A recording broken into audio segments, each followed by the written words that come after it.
What's your reaction? Oh, disappointing. Yeah, clearly. Put ourselves in a position to win and, couldn't get it done. So, yeah. What did you think let you down?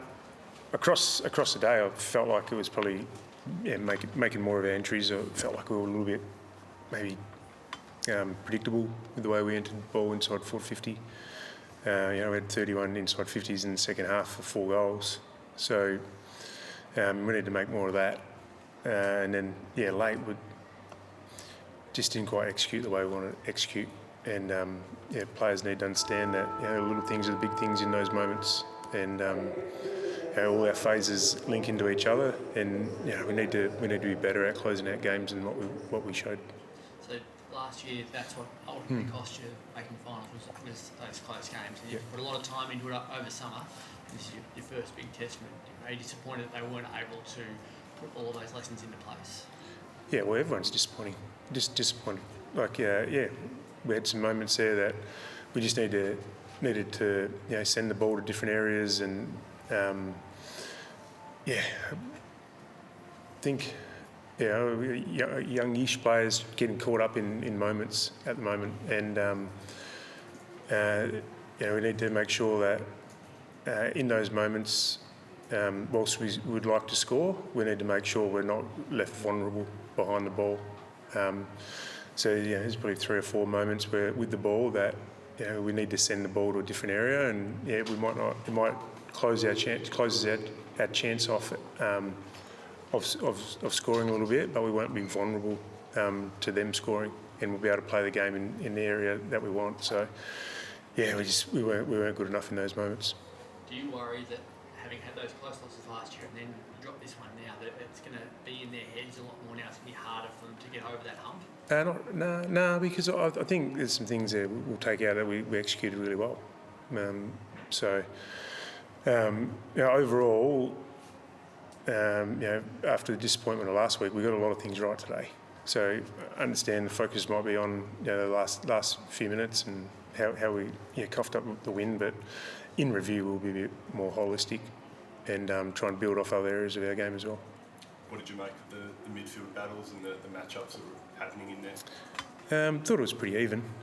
Overall, they got us at stoppage, and there's a few things that concerned us there, but overall I thought it was a decent matchup. The support for Caleb Sarong, was it better than it has been in the past? Yeah, I think so. He obviously does a lot of work as well to support the team in those moments. And didn't think he fought his own battle out there.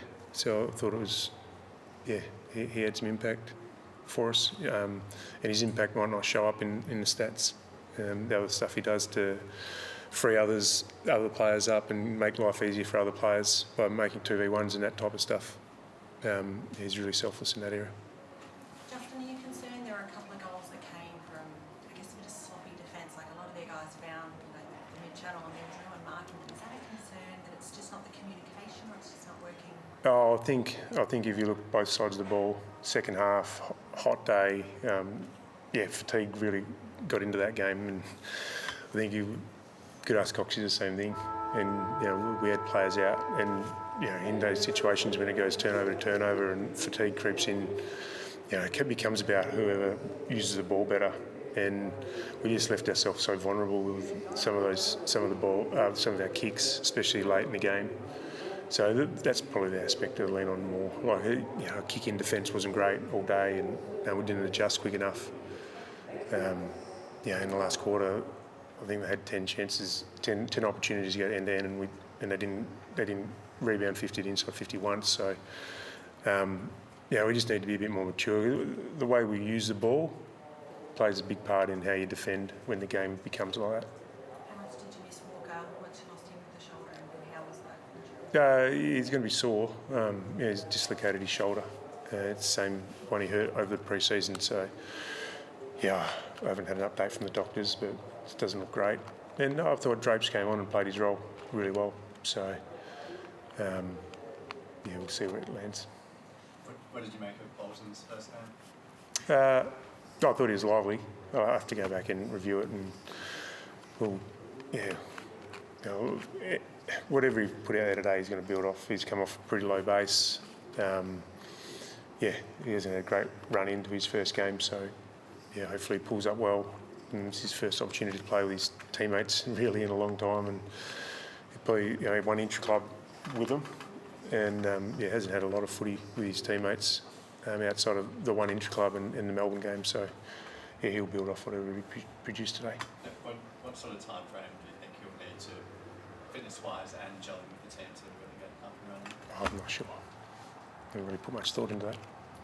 Do you like the way your ruck set up looked today with Voss coming in and Jackson being the dominant guy? Have a look at it.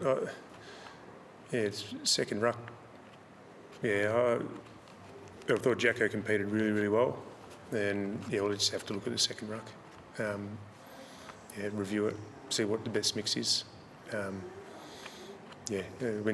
When you've got key forwards coming up against genuine rucks like Laddams and Grundy, it's a bit of a tall ask. So yeah, we'll have to review that one, see what the best mix is for next week and going forward. When you look at the inexperience within your group, and you're trying to get game time into flow. What for at the moment is experience, obviously, and know how that can be really important. You want to get him into the team as quickly as you can to get that experience out of him out there. It's a balance between that and making sure his body's resilient and can handle the full game of AFL, and not just one game of AFL, but continue to handle the rest of the year. We'll work that out during the week. Know where I probably sit at the moment, but see how he pulled up in the waffle and see how he feels as well. Were you always thinking that next week might be around the time, or was your initial plans for it to be long? Maybe a bit longer. Yep. Is it going to force you to change? No, it won't. No, like I said, want to make sure when he comes in, his fitness is up to the level. Then he's at a level where he can pull up well after each game, but also making sure he's confident in his footy as well. So we won't rush him. To be 0-2 after all of the promise over the pre-season, what do you say to the players to keep their heads in? I don't mean to say anything. They're disappointed about the game, but geez, we're 2 games in. Sydney was 0-2 as well coming into today. So yeah, it is what it is. Improve our footy, just like we own what happened today. Improve our footy, take the positives out of it, take the lessons out of it, and we'll be a better product next week. When you have the performance like you did last week, where did you see that the big corrections were today? Our contest. Yeah, now just our ability to trust ourselves with ball in hand, and that goes a long way to buffering the opposition's pressure. Being willing to hang on to the ball for an extra second, 2 seconds. I thought that aspect of our game was really strong. I thought we defended our front half pretty well. There's going to be some things that we'd like to do better, but I thought by hanging on to the ball a little bit longer allowed us to change angles, allowed us to drive with the ball in our hands, and allowed us to create a little bit more. It's just that last bit going inside 50 was still a bit rusty, and we need to, like I said, we need to make more of 31 inside 50s in the second half for 4 goals. Is there any responsibility on the tall forwards for that lack of connection, or was it the ball he's going in? Oh, it's always both. It's always both. Sometimes we just need to dump it to the goal square and compete their backsides off, but there's other times when our method forward of the ball can be better to provide better options for the kicker. So it's always a mixture of both. Do you feel like that's an easy fix then, if it's just a decision-making thing, that's probably better looking at it rather than a structural thing? Yes and no. Yes and no. Sydney a very good backline as well. McCartan went back there today, obviously. Shored things up. So, some of it's an easy fix, some of it takes a bit of time. Now heading to a derby, it's obviously a big week, just for the derby's sake, but you're both winless now, both desperate for that first one. 1 and 2 sounds a lot better than 0 and 3. Does it give you a little bit more to fight for? Oh, no, there's plenty to fight for. Yeah, play West Coast next week. Like I said, we'll improve on our footy, look to improve on our footy just like they'll be trying to do, and it's still a lot of footy to play this year. And Voss seems like a pretty well-rounded player. It's just his goal kicking that lets him down. And what's he like at training in terms of goal kicking? Is it more pressure in matches, or is there something technical there next to it? Maybe a bit of both. Yeah, he worked his backside off, created a lot of opportunities. You know, I'm sure he'd love to finish his work off as we would a little bit better. Yeah, he's got a strong routine. Haven't checked in whether he was able to stick to that routine. But yeah, he's a young player, and yeah, he'll keep building his game, and it won't be long before he's able to finish a bit of that work off. Thanks, everyone. Thank you. Thank you.